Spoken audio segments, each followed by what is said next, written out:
Hello, fellow YouTubers. Bear Prepper here. Well, today I'd like to introduce you to my friend, Kim.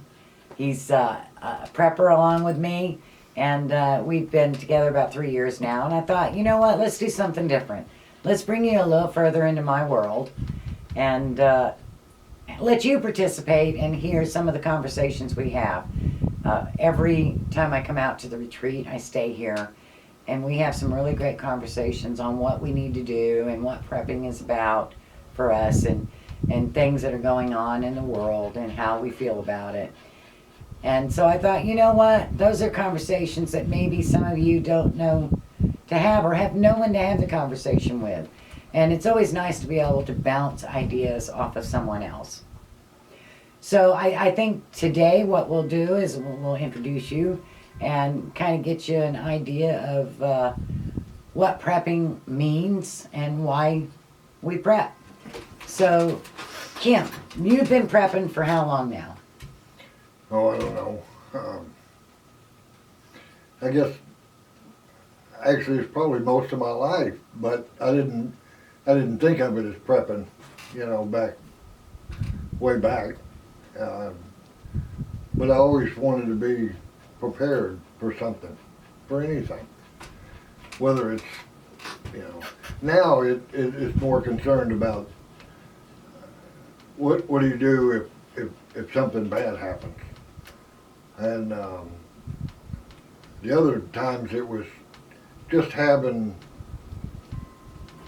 enough food, in storage or just having things in case you weren't able to go out and buy what you needed. I like being self-sufficient. There you go. That's a key. A lot of people don't like the term prepper. Right. And, I'm one of the few that the word prepper doesn't bother me. The crazy preppers out there giving preppers a bad name doesn't bother me. Yeah. It's who I am, but self-sustaining is probably where you started. Well, you're a Texan by heart. Right. Just full, true-blooded Texan, to the core, a very kind-hearted, giving, work hard. It's that whole Texas mentality, and Kim definitely has it. I don't like having to depend on somebody else. And as you can tell, I'm getting to a point where, not yet, but one of these days I'll retire, and you don't expect the government to take care of you or anybody else. You have to do it yourself. And self-reliance, that's the key, I think, a lot of this. I talk about prepping to some people, but they look like you got two heads about half the time. They don't. And I just don't understand it. It's kind of sad because when something happens, it is going to be devastating. I don't. What if it's all of a sudden the economy goes to the crapper, and or we have a Weimar Republic issue where finances go sky high and you can't afford anything. Well, prepping gives you the means for that. If you lose jobs, now that's another thing. A lot of people don't think about. The older you get, the more likely it is you're going to lose a job because companies aren't like they used to be. No. Companies don't take care of you for 20, 30 years. They use you up and spit you out, And what do? Yeah. It's not the 50s, where you started with the company and you stayed with that company until you retired. Hardly anybody stays with a company that long anymore. No. I think the average was like 3 years or something. Exactly. Well, if you want to make more money, you got to move every 3 years. You got to move around, I read a book recently, and I don't know what people think about Glenn Beck, but he wrote a foreword in there, and he had one line in there which just killed me, was that more people are more adept at taking selfies than being self-reliant. Yeah, and that's a good one. And that just, you know,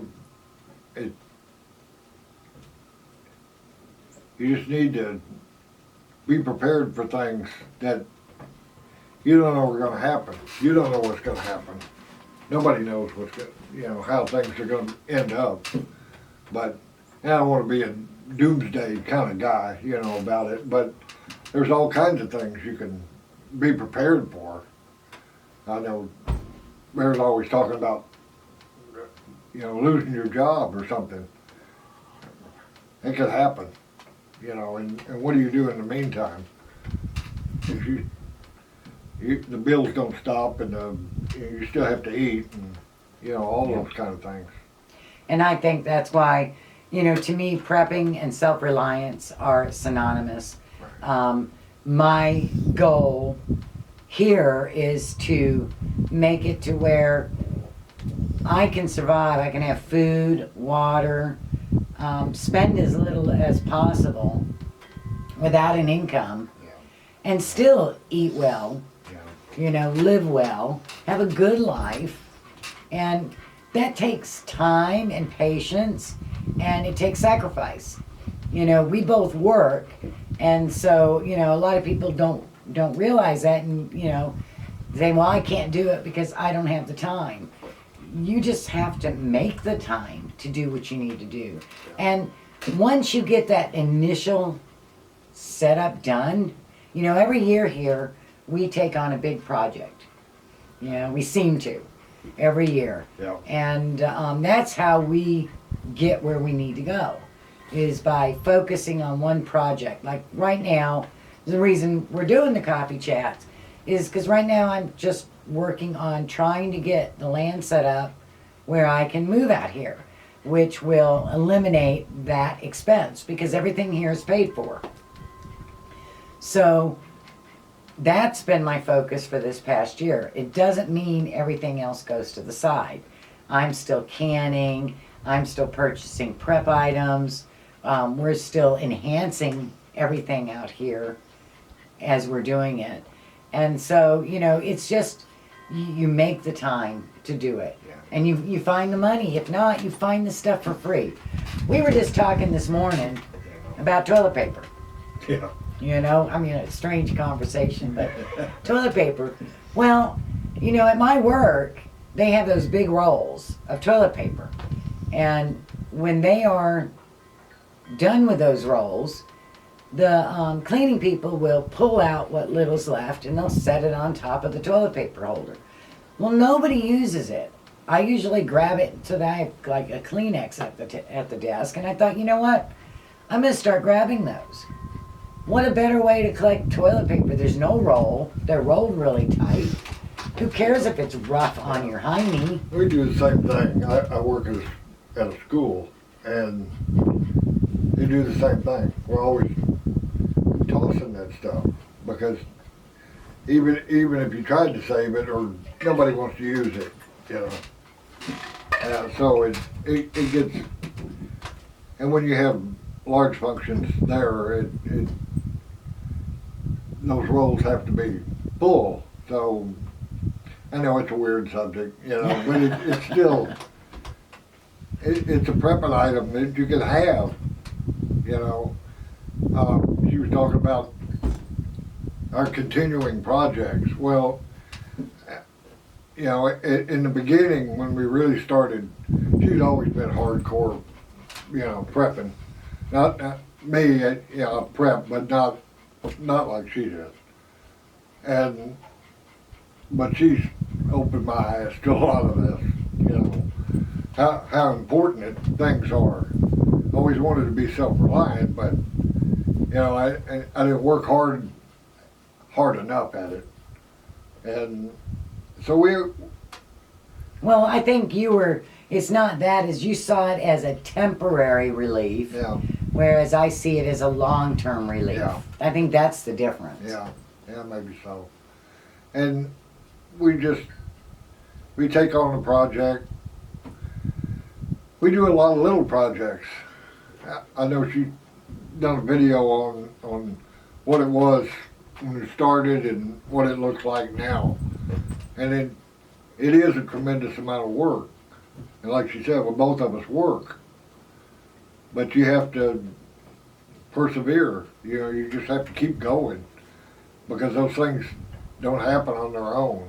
And, Right. And And I think that's the key, is a daily process. Even if it's just you thinking about it daily, what you're going to Right. do, or what needs to be done, or where you would like to be in 6 months. Yeah. You know, even if it's just this month, I'm going to buy a case of corn. You know, I'm not one for doing canned goods.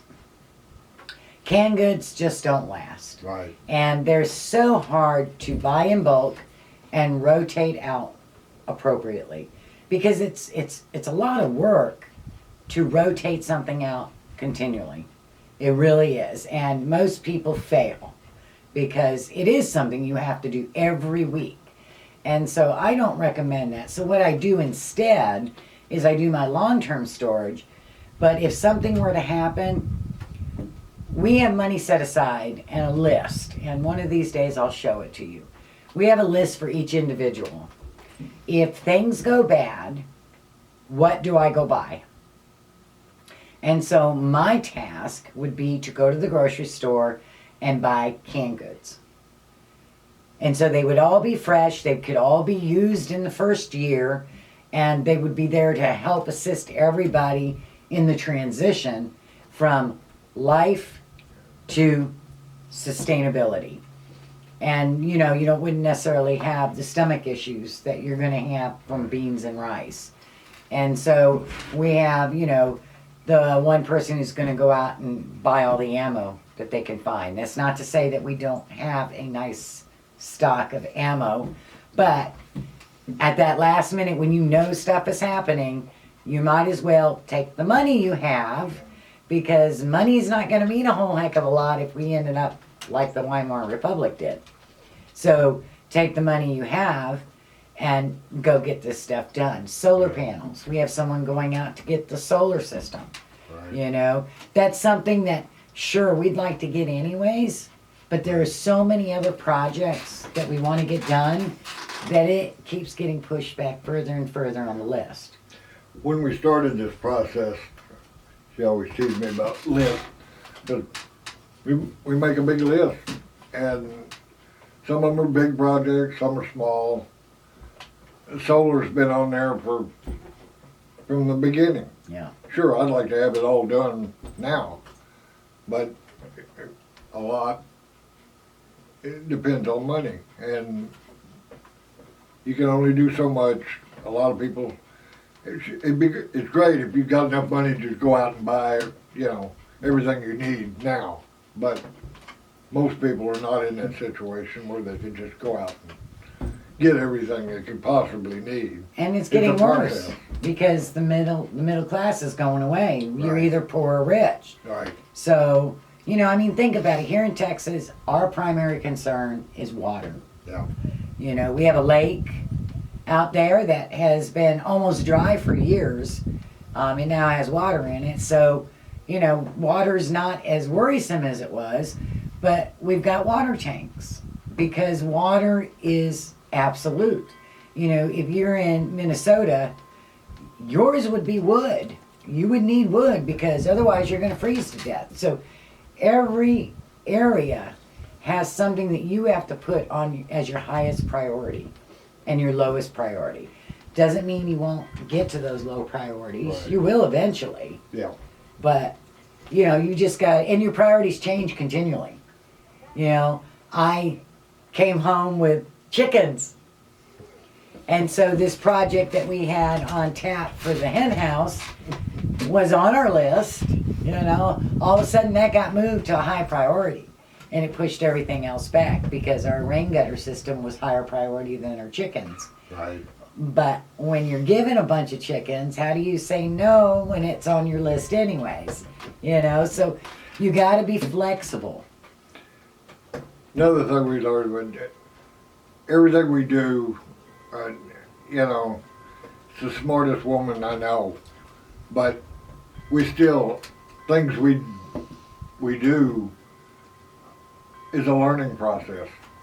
Somebody has more knowledge than we do. Yeah, and hence YouTube. hence the videos. You know, and we watch a lot of videos because people have great ideas, Yes, they do. and we learn a lot. Even And- Doomsday Prepper Yeah, has great ideas on there. they do. There's a lot of idiots, There's a lot of stupid stuff on some things, but you glean something out of every episode. Yep. Something. You glean some tidbit of knowledge that'll benefit you. History books, The reading chickens, history. you know. I mean, my grandfather had chickens, so I knew about chickens in general. But when you start raising chickens, it's a whole different ball game. We've made some boo boos. Yeah. But I always tell her, I said, if you don't make any mistakes, you're not doing anything. Well, plus, I mean, Yeah. if you think about it, if you wait to learn about how to keep chickens alive, once something bad happens, well, then you've already lost all your chickens because you're not going to be able to. Yeah. As you've seen from mine, I mean, we've got fencing, we've got chicken wire, we got electric fence, we have netting, we have a live trap. I mean, we've got all this stuff, and we still lost Lovey. Yes, we lost Lovey. Very sad. The netting got loose, and she was probably running from the rooster and got caught up in that netting and broke her neck or something. But so, you know, you got to be on top of it all the time. I saw that netting loose, and I just didn't think about it. So then we had to take the time to do it, but we could have lost all our birds. Yeah. You just never know, you know? So you got to learn now while you can afford to lose it. That's So- the other thing I always tell her. I'm glad we made that mistake, or we. It's a learning process, and we gain knowledge from making mistakes, and you know, we know not to do that again. Like you said, at least now you can afford to make a mistake and it not be life-threatening for Right. you. We're sitting there talking about worst case scenarios. You know, there's a lot of prepping that you can do and self-reliant things you can do that don't necessarily, in the long run, yeah, but in short-term benefits, like storms and, you know, no electricity and things like that. Well, I think those are the things you should prepare for first. Well, you have to. I mean, you have to be able to, you know, take care of those things. We've done a lot of that, you know, and now we continue on our long-term, you know, goals. Where, like you said, when you're not working and you're retired, and if there's, you know, some kind of government, Social Security or not, you still have to live and survive. And live good. I want to be able to travel the United States and visit YouTubers and prepper groups. Yeah. I would love to be able to do that when I retire.